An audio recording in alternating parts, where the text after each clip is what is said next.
Welcome, good evening.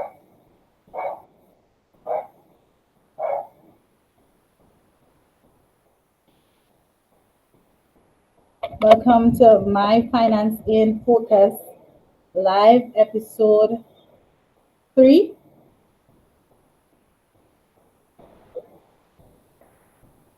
We're going to go ahead and ask you to share the live so that we can get started. Thank you for joining us this evening. It's really nice to have you back. We are in for an excellent discussion this evening. Go ahead, share this to your WhatsApp, share this to your Facebook, your Instagram. And for those of y'all who don't have all these links, you can also find us on YouTube. So go ahead and start sharing the live. This evening, I'm joined by two experts in their field, and they are excited to share with us this evening on the topic of money and our mental health. So while we await some more viewers, go ahead and share the live.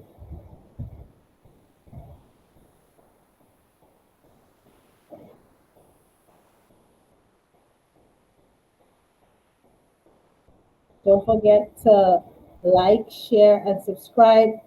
We are also on Instagram, we're on TikTok, we're on YouTube. If you're just tuning in and just finding out about Finance Focus, welcome. It's really nice to have you here.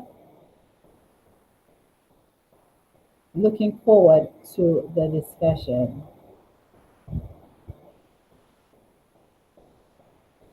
Go ahead. Hi, Leandra. Thank you for joining. It's really nice having you here.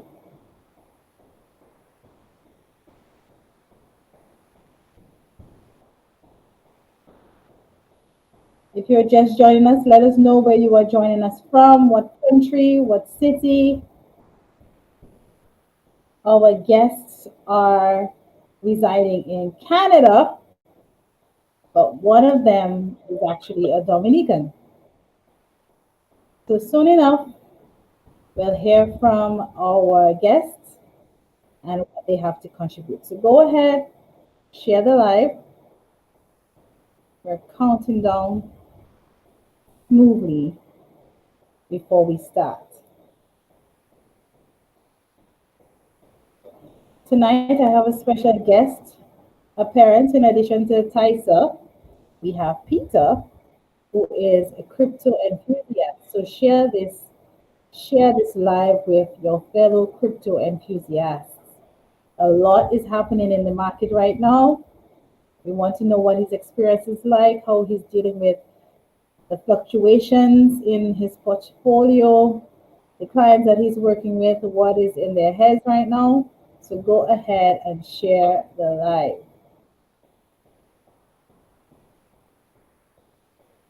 Once again, thank you for joining this episode of My Finance in Focus.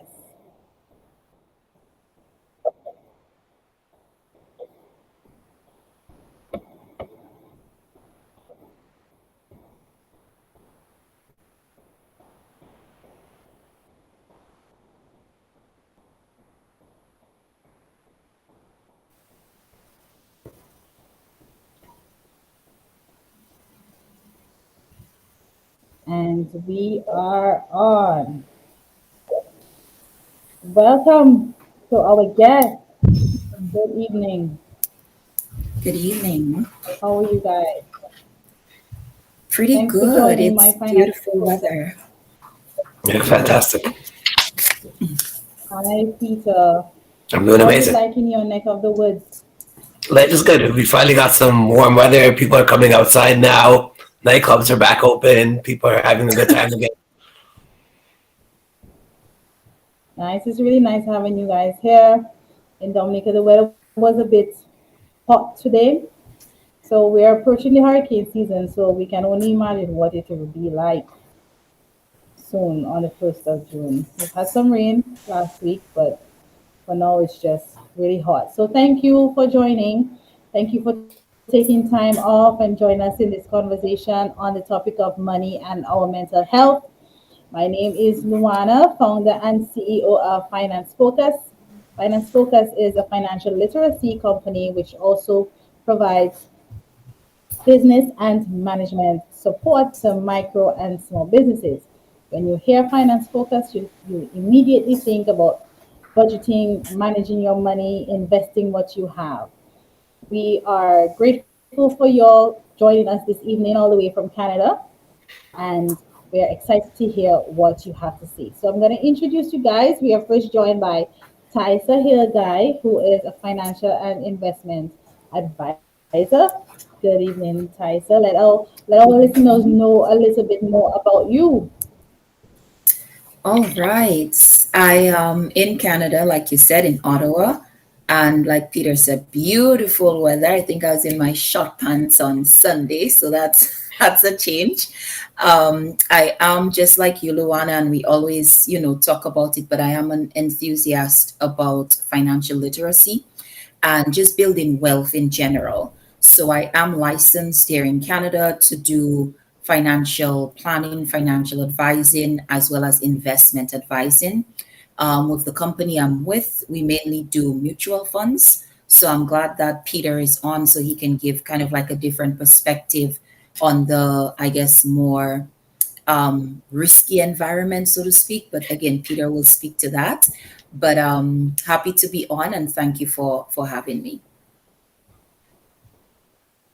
Thank you for joining us, Thaisa, and we look forward to hear what you have to share this evening.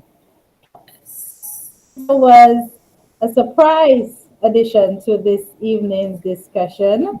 Peter, it's a pleasure to have you. Thank you for agreeing to come on. Let our listeners know where you're from and your background. Yeah, so I'm born in Russia, Moscow, but came to Canada at 3 years old. So I'm Canadian, Torontonian. My background story of how I got to where I am is 11 years old, I started working. By the age of 13, 12, I was very literate in our monetary system of where it came. I had little Mickey Mouse businesses I was doing. By 15, I opened up my first corporation. Still very educated about the issues in the monetary system that we have, but there was no solution, and I was a kind of a positive, happy guy. Then Bitcoin came across my lap in 2014. By 2015, I was mining, trading, educating, and I've been on a journey ever since. Nice. So you're a crypto enthusiast. Cryptocurrency and Bitcoin is the talk of the town these past days. So we're excited to hear what you have to share about that and your experience with cryptocurrency and Bitcoin. The topic for tonight is money and our mental health. We can all acknowledge that with challenges with money over the past years with this pandemic, it has affected a lot of people mentally, and we're currently celebrating worldwide Mental Health Awareness Month. So this topic is fitting, and we have a lot of people going through the motions, trying to handle their finances with their money worries, and to some great extent, financial anxiety and stress. So, Taisa, can you tell us a little bit about financial stress? What exactly is financial stress? Yes, it's that stress when you don't know where the next meal is coming from, right? And it really is something. I honestly, people say money cannot buy happiness, but I'm not for that. I'm sorry. Because if you put $1 million in my lap right now, I will be doing backflips and I will be the happiest person alive, right? But when you don't have money, there is a level of stress that comes with that because everything, and I mean everything, in Canada, we pay taxes on air, right? So everything comes with a price, and you have to be able to pay that price. Even now, with the increase in gas, my vehicle used to be filled up at $65. I filled up over the weekend 110, right? If I don't have an increase in my Wow. income, how am I going to fill up my tank? So it's, I mean, it's an everyday burden if your finances are not in check, if you have debt, if you're at a negative every month. Mm. Peter, you agree? Yeah, 100%. I think that you need to have balance, right? So people have to have multiple streams of income or have a very high income in one stream to be able to sustain themselves in a city like Toronto or any major city around any first world country these days, right? You have to have quite a bit of current currency income to be sustaining. And if you're not in a place where you're in balance, you need to find a way to lower your bills, live in a less desirable area, cook your own food, find a way to get it good quality products, but at a better place, like farmers markets, whatever it takes, right? So it's about going both sides of it, right? It's about people living out of balance because they're used to a certain comfort zone, but things have changed now. So you have to open your mind, find new ways of making new forms of revenue, and in the meantime, instead of stressing out, find a way to lower your expenses. Ah, well, my listeners, they've heard it time and time again. You need to create multiple streams of income and Yes. manage your expenses. But when you're facing financial stress, it's a little bit more than just the basic money worry. It's all the way through. How does that affect your mental health? Because I know when I'm stressed out and I don't have money, my health suffers, my relationship suffers. I wonder what am I going to do? There's social exclusion. How can you overcome that? How can you cope with that level of stress? Taisa? Yeah, you made a good point because something I wanted to mention tonight is the number one reason for divorce is not infidelity, is actually financial problems. And the month of January is actually dubbed divorce month because when most couples will Yeah. stick it through the holidays, and obviously, the holidays is when we spend more than we have, more than the credit card even has. And then when you go into January, that's when all the bombs burst. And that causes a lot of strains on relationships because again, if you think about a lot of times when we get into relationships, we don't discuss our finances. And in places like Canada and North America, where you need credit to do everything unless you have cash to pay for it, when you're with a partner and it's time to buy a house, one person has good credit, the other one has bad credit, that's going to mess up your mortgage. That's going to mess up your interest rate, right? And so that creates issues within a family.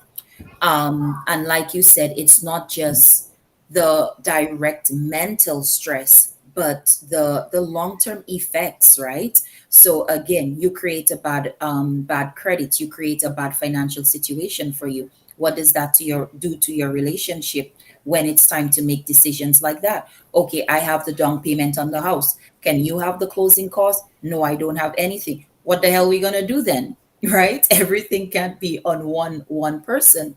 Then you come to the point where move on from relationships. Let's say you have kids. Your child wants to go to McDonald's today. Your child wants new shoes. Your child wants to do an extra class. All they're going to keep hearing is no, no, no, no, no, no, no, no, no. Mommy doesn't have money. Mommy doesn't have money. This weekend, my daughter said to me, I had to buy her bakes. And she said to me, Mommy, don't buy me the bakes. You spent way too much money this weekend. Right now, going forward, we only buy the things that we need, not the things that we want. And I'm like, who's the parent here? Like, what? So it's you have to, and again, you have to start them from small with that mentality. But think of just never being able to give your child because all they hear is no. That in a sense, and especially for men where it's more egotistic than let's say for women, that is also a struggle as well. Yes, thank you, Thaisa. Guys, we're getting into the discussion. If you're new joining us, welcome. We're talking money and our mental health. We're joined by Thaisa Hill-Guye and Peter Ratnikov from Canada. And we're excited to have you guys here this evening. So share this live, like, put your comments and questions in the chat, and we'll get to them. Peter, what are your views from a man's perspective? How how different is it for men and women when it comes to dealing with financial stress? Yeah, I think there's definitely pressure on the man side of things. Like traditionally, like if we go historically, like which maybe shouldn't apply in this day and age, but unfortunately, we get grandfathered into these old habits. But for me, it's I'm a very good communicator. So I'm when things are going well, it's you don't have to communicate very much. That's what I've learned. And then when things aren't going so well, that's where communication really comes in handy. Where it's like, you know what, I know you want to go to the restaurant, love, but we are not in a place like we have to pay the rent. Unless you could pay the rent this month, then I'll gladly take you to the restaurant, right? So communication is very, very important. And like little tips, I always like ending with some tips for people. Just when I'm at my lowest moments, like going through my history and my ups and downs and finances, is when you have that much less. I know it sounds crazy, but you got to invest in yourself and give a little. So if you only have $800 left, and you might have had 8,000 before in your life, or whatever the number, right?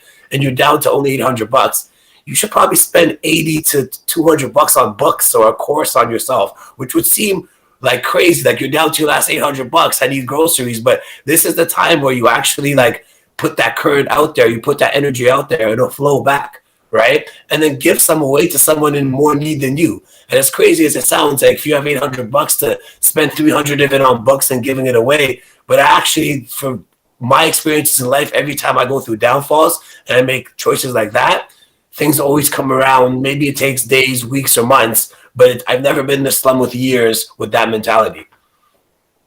Mhm. Certainly. Thank you. Thank you for that insight, Peter. I know we've been speaking about, what is financial stress, and we've gotten into the discussion, but for our listeners, for the individuals who may be facing financial stress and they don't know, how can they identify if it's more than just the basic money worry? How do they identify that they're experiencing financial anxiety, Tysa?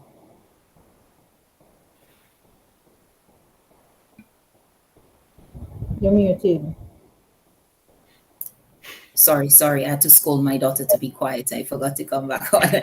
um, to really link it to like your financial situation, I think checking the time of the month that it really happens, because it really gets overwhelming when you know that cell phone bill is due, or your child is taking extra classes and that bill is due, or you see that you're driving and you see the red light come on and you know it's time to fill up, but you know damn well you don't have $30 to fill that bad boy up. So you just have to pray to God, I'm going to reach home, I'm going to reach home, I'm going to reach home, I'll take the bus tomorrow. So when you can kind of link it to a particular time of the month, when that time is when bills are due, then that's when you're really dealing with financial stress. And it's not just, everything else around you, it's actually financial stress. Peter, how were you able to identify a time in your life where you were dealing with degrees of financial stress? Yeah, of course. Like, and I've always been fortunate enough again to like be entrepreneurial, and so I don't really like look at it as the next paycheck. I look at it as what's the next thing I can do, right? So I feel like that opens a lot more possibilities. And quick side story for the people going a different direction. Like, actually, when I reached probably the best place in my life, where I've never been savings financially wise, I grew up in like a not so prosperous part of downtown Toronto, down by Sherbourne. So when I moved into my first condo building, and I didn't have to like DJ anymore and do certain like sales things I was doing to maintain my income, I was actually in a place of like I financially best I've ever been is when I actually got the most depressed because I lost my purpose, right? So for all those people that think that, like as tough as it is, it gives you a false or a sense of purpose, whether it's right or wrong, when you're in those desperate needs. And sometimes when you get out of it, I had to like figure out who are my real friends, what I really like to do, and that was like a different experience I would have never expected, because all the other times when times are hard, it seems really bad in the moment, but you claw your way out of it. Especially me, it's like, okay, I'll take a job even though I'm an entrepreneur, and while I'm doing that job, I'm thinking about the next business, or how do I model this company and do my own version of it, right? So those are the kind of things that always got me by in life, is just thinking outside the box, or just being able to do things maybe you thought you were like over. Like, you know what, I said I'm never going to do this again, but you know what? You have to go do it again. And again, the male side with the ego and the pride back when I was younger, it was really hard. Like construction when I started very young, and then because I got good, I started opening corporations and was employing people. I thought I'm never going to go back to that. But you know what? Like, there's times even in my 20s where it wasn't necessarily the worst financial situation, but it was like, yeah, like I'm behind, like I'm not in a good place, and I would go help out and work things that I never thought I would do again. So it's being determined enough and open enough to do things, like I said, out of your comfort zone, whether it's like you surpass it or you've never done, or maybe like you think you're above it, but give it a chance and just work it, and things should turn around. Such a good Yes, point. certainly. I know there's some people right now that they don't know what's going to happen tomorrow. Month end is in 2 weeks. Some people only have one pay schedule. So in that case, we know that financial stress can affect our mental health. But how deeply can it? Because to some extent we go through the daily motions. We have all other commitments. We have children. We have work. We have money. How does one's degree of financial wellness affect their mental health? Why is it important to have strong financial foundation, to have a sound mental health, Peter? I think that it's very, very important, right? It's as important as having shelter, water, food, right? It's one of those basic things where if you have a fear of heights or a fear of spiders and you never conquer it, that's a lot of the thing. People have like this like subconscious fear about staying in poverty, and they get mentally tough on themselves, but like they imagine futures that may or may not exist, or things that may happen if they don't pay this bill that may or may not happen, right? It's sometimes just finding out more information, calling the company and communicating, finding someone. Like, even it's hard these days with all the websites and lack of people wanting to talk on the phone, but find a human, find an office near you. If not, be persistent on the phone. There's someone at the head office somewhere you could talk to and explain your situation. And maybe you get a payment plan for a year in something that you thought, you know what, if I don't pay this, my water's cut off. How's am I going to bathe my child? Whatever the case may be. But by you just taking action of, it can help the mental health relief, where it's like, okay, what could you do now to make it better? So you can get an extra $1,000 now, but what can you do now, right? So asking yourself those questions and taking little mini actions like that could actually relieve a lot of the stresses, because it's building up and you're building this tension and you don't know what to do, and you just assume money is the only problem. But sometimes it's communication with people, and human beings are understanding, especially with the pandemic the last 2 years. I think this is probably the most understanding time we've had in a long time in humanity. Sure. Yeah, Taisa, what's your view on that? How important is financial wellness to one's mental health? Honestly, Lou, it is so important because as a financial advisor here in Canada, I mean, I I like to say that being a financial advisor is me seeing somebody naked, right? Because somebody really has to like expose everything to me in order for me to put a proper plan in place for them. And a lot of times people will not seek a financial advisor because it's embarrassing to them. So, like, okay, I drive a Lexus, but here I am coming that I don't have enough money for gas, right? Or I drive an Audi, I drive a BMW, I live in a $4 million house, but I cannot even afford my mortgage payments. And because of that, they keep doing one bad decision after a next. And so rather than fixing the situation, they actually get into a worse off situation. And I mean, I have seen my clients go for depression. I've seen my clients be on anxiety medication.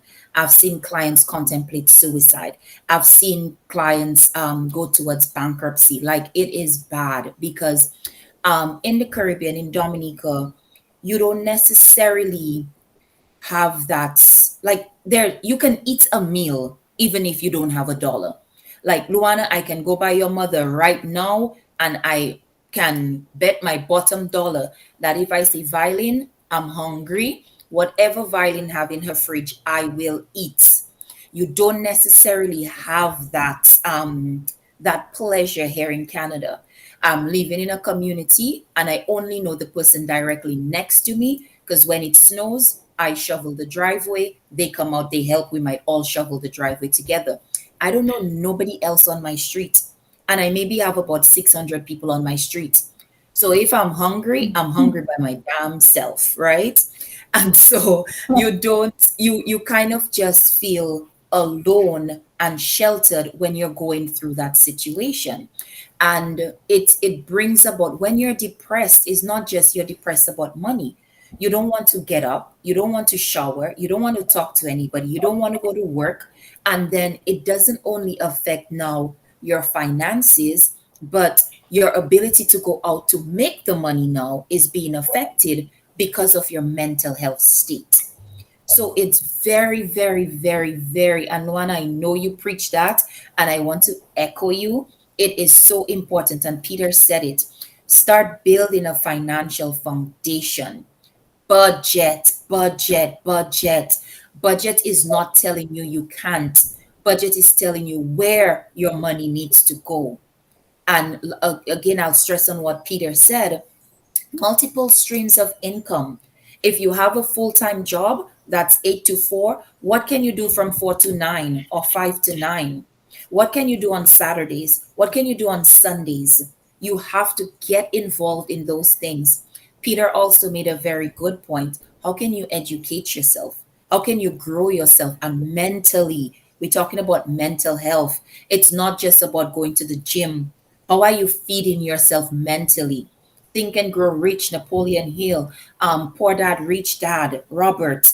There's so many books that you can read, compound effects, like just get books. If you, there is a website called pdfdrive.com, all the free books that you can possibly get, PDF format. So there's no excuses why you can't find a book to read, right? You don't even have to go Audible. Download the damn PDF and read the book, right?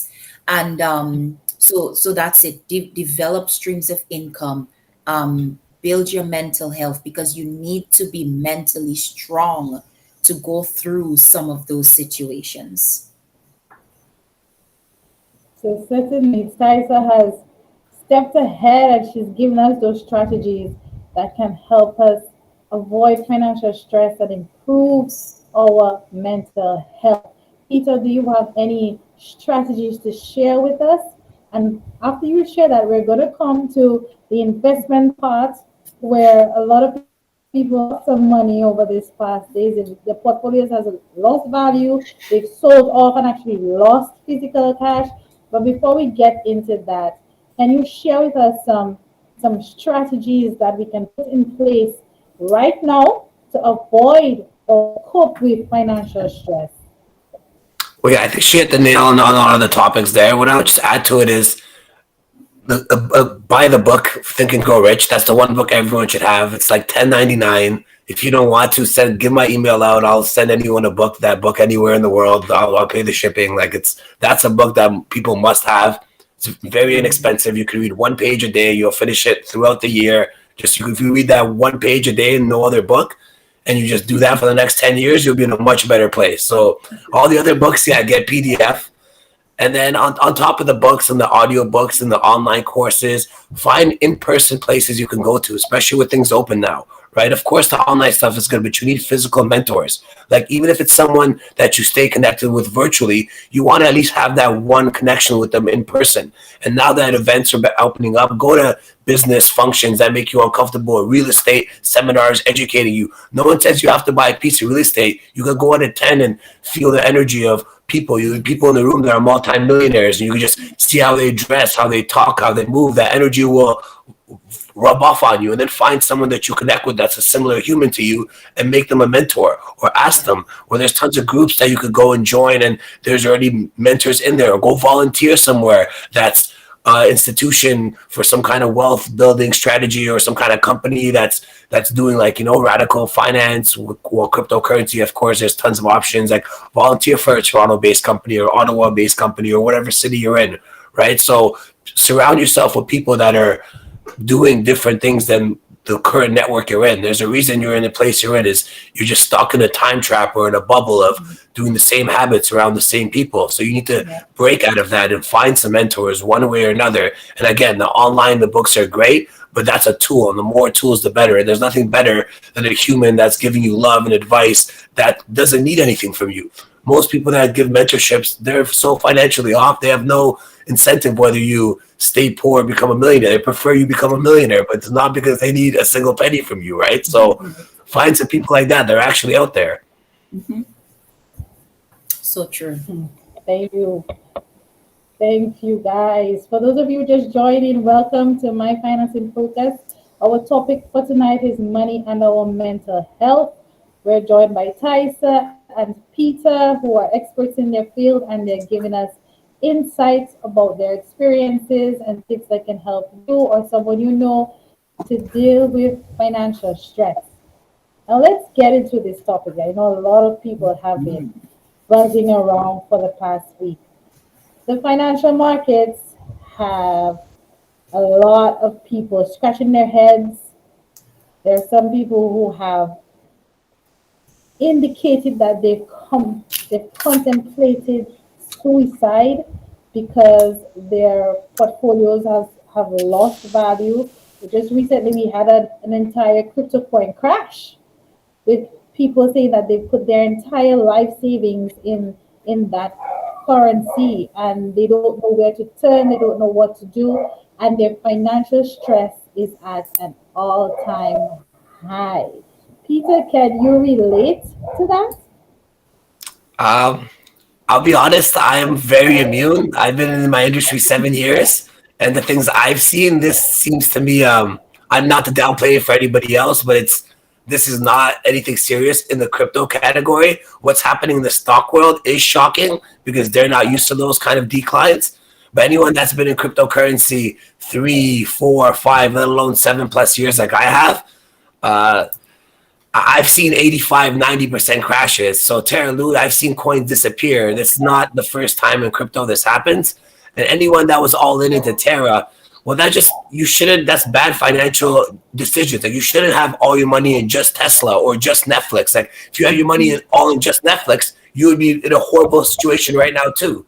So going all into any one asset class is not the right way to go about it. So I feel unfortunate for the people that were in Terra Luna, which we're talking about the big crash in crypto. But if that's where you're all in, you're a high risk taker. So just move a little bit smarter and take more diversified risk and keep taking that action risk, and you'll figure it out. So anyone that was involved deeply, this is the time to actually reanalyze and find a way to spend a little less. Like, when I was at the bottom of the markets, I would stop going to nightclubs. I would not buy myself clothes. I would eat in at home more, right? So make some decisions where find a way to spend less right now and get back into the market while it's down. This is how you really get wealthy, right? Because if you're going to wait for the market to go back up and start buying again, well, you've kind of missed the opportunity. And we don't know that it might still correct another 50%, but that's not a time to get scared. That's the time to actually invest more. And if you don't have much finances, invest more time,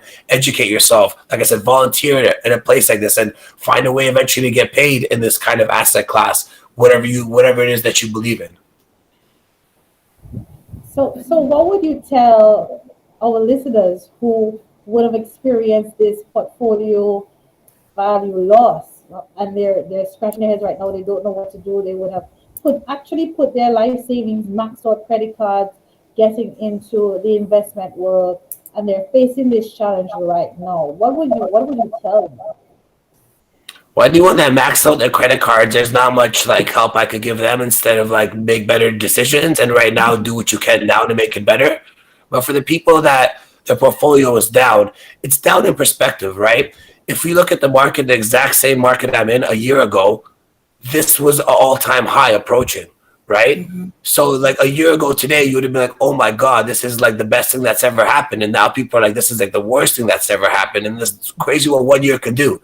Now let's rewind 2 years, just Bitcoin specifically. You could have bought Bitcoin between $3,000 and $9,000 2 years ago, right? So for all the investors that are panicking, it's obviously people that are new. Anyone that's Mm-hmm. been in it, even if you got in the all-time high last year or in 2017, you got in the top of the top of the top. You still paid $20,000. You're still up 33%. So for the newcomers, this is part of investing. It doesn't always go up. And of course, when you're a new investor and you jump into something, you want it to go up. This is why you got into investing. And unfortunately, sometimes we have downturns in markets. And the difference between the people that succeed in the long term and that don't is the people that don't quit and continue putting in more of their finances, time, education, all the above in down markets. This is where the real opportunities are, believe it or not. All right, you heard it So from the true. expert, the enthusiasts. He gave you the tips to deal with your situation right now. Tyson, in your experience with your clients who would have invested for retirement, what has their experience been like and how have they been dealing with the drop in value in their portfolios? Yes, I think my camera went off and I don't want to log off to come back on, so my voice will have to charm you guys tonight. Um, the a lot like Peter made a good point. It's mainly the new investors who panic when there is a drop in the market. But the hardcore ones who maybe went through 2008, went through the end of 2018, they know what to expect.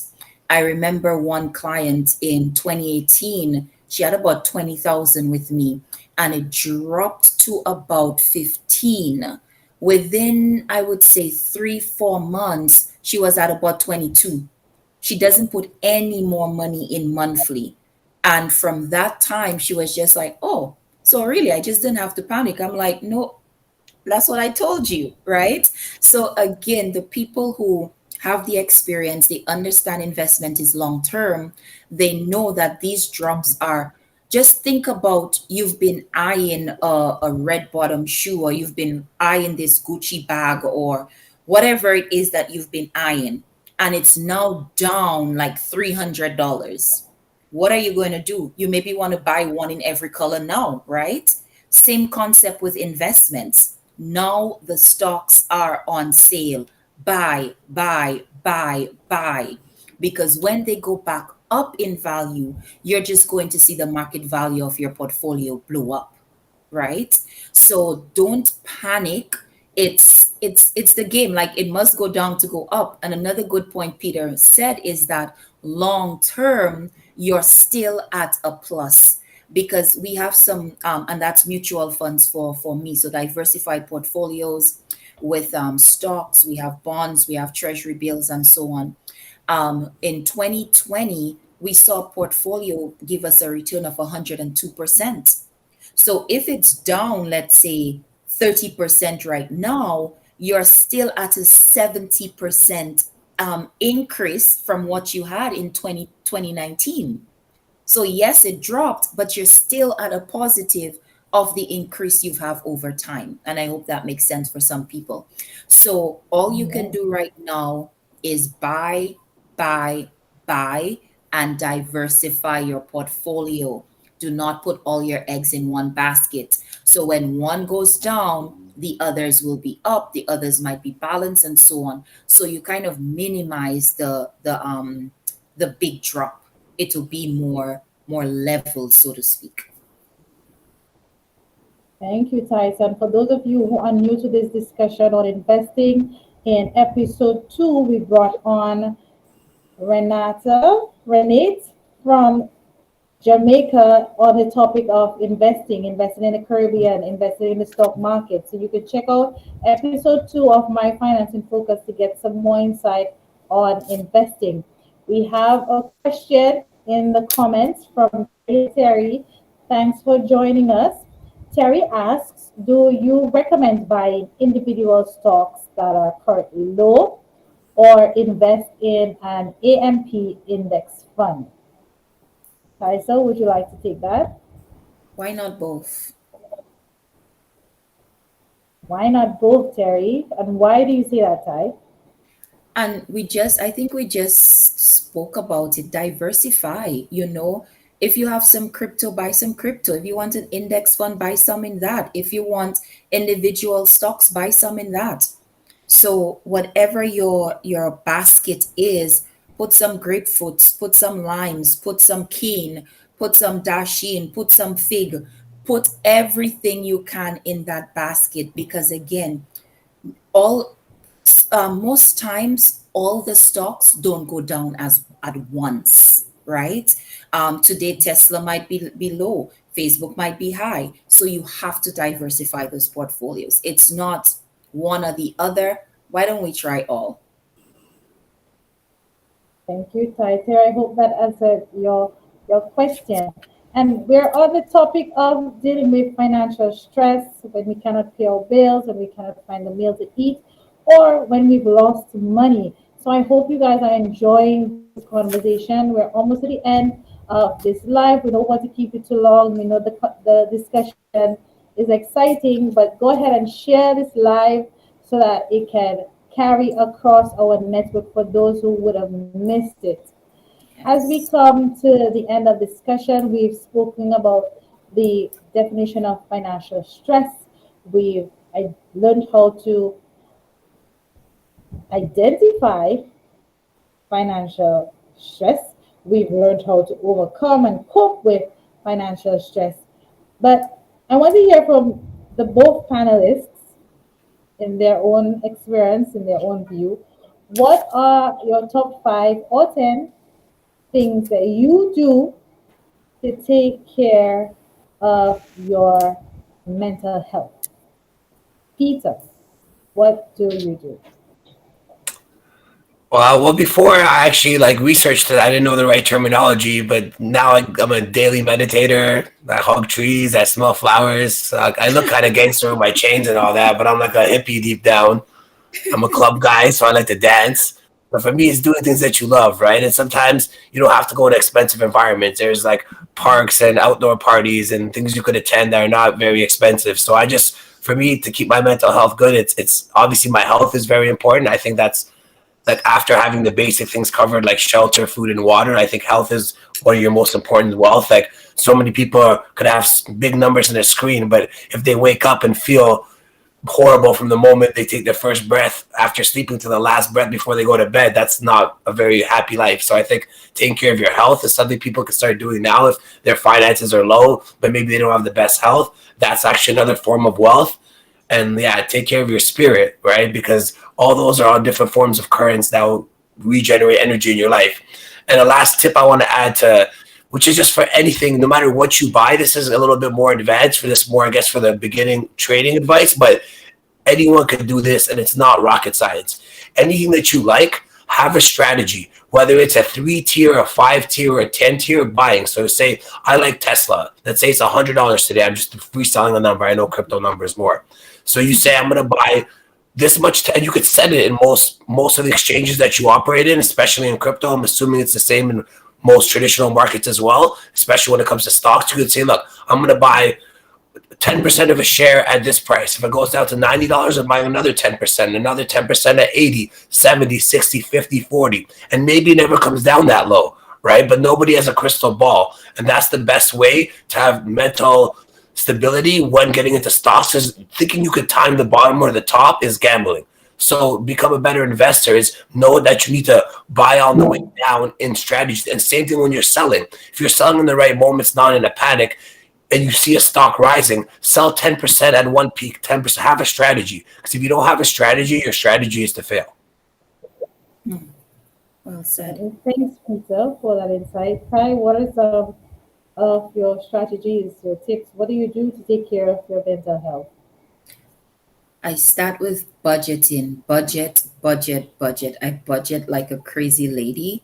I use the calendar method. So I have a calendar on my desk and I write out my everyday expenses. What's the income? I'm self-employed. So what's the income that needs to come in this week to do this? Like Peter said, have a strategy. So, what do I want to invest my money in this month? How much do I need to invest? I also take my tithing seriously. So, what's my 10%? Who am I giving my 10% to? Church doesn't get my 10% every month. So, is there someone in need? Is there someone going to do surgery? Is there someone who didn't have food? Is there a single mother that's trying to go get her nails done? I will give my money, my 10% out to these. So I plan my money monthly. And also, Peter, I'm a mutual fund person. So I make sure that I put my house funds away. I put my retirement funds away. I put my daughter's education funds away. So if anything happens to me, she's all right. Um, what else do I do? And mental health building. So, like Peter, I meditate, I journal, and I also read. And I don't watch TV. I don't even know where the TV for my house is. I don't even know where the power button for the TV is because in my free time, again, it's either you read the Bible, you journal, you meditate, you spend time with family, or I do audibles. If I'm going on long drive, is an audible. And we mentioned some of my favorite books. Napoleon Hill is my favorite author. Think and Grow Rich, Outwitting the Devil. Um, 3 Feet from Gold is one of my favorite as well. So spend time. You listen. Netflix is on the stock market. Buy the stocks. Read. Right. Don't spend your time watching Netflix and you're not developing yourself. And then you say, "Oh, I'm so busy." Busy doing what? Busy watching Throne of Thorns of Throne, whatever the name is, and you're not reading a book to develop yourself, right? So you're building someone else's net worth, and your net worth is not doing anything. So develop yourself. This, I think it's really, really important to do that because that mental toughness is what's required to get your bum off the chair when you're depressed and go look for an additional stream of income. Thank you, guys. And I just want to share my own tips on how I had overcome financial stress. Well, first of all, I focused on myself. It's impossible to get your finances in order when you are not in the right headspace. So if you're experiencing financial anxiety, put yourself in a more relaxed state, a relaxed state of mind before attempting to correct anything. Assess your situation so that you can make more informed decisions and be able to see your next steps clearly. The second thing that I would do is to stay in touch and open up. I sometimes I talk to my dog, like what should I do? Where should I put my money next? How am I going to pay that bill? Talk to somebody, talk to Finance Focus, talk to Taihisha, talk to Peter, talk to a close family or friend that you can confide in.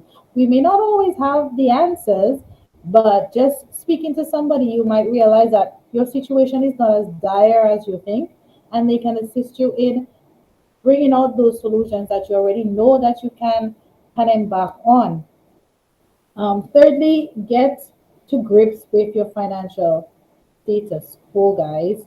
Once you start getting in the right headspace, you start tackling your finances, you need to start tracking your finances.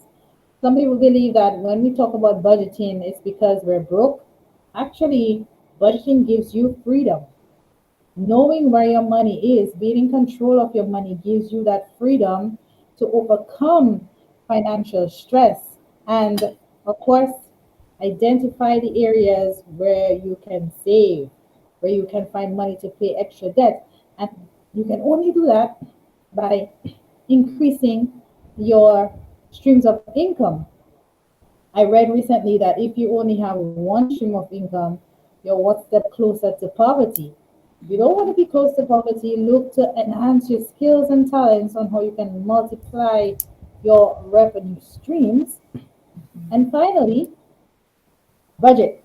We've said it a number of times for the night. If you want to overcome financial stress and anxiety and you want to be financially free and stay financially focused, you have to budget. If you have champagne taste like me, we have to budget our champagne taste in our lifestyle because we're not going to just pay bills and die. We need to enjoy life.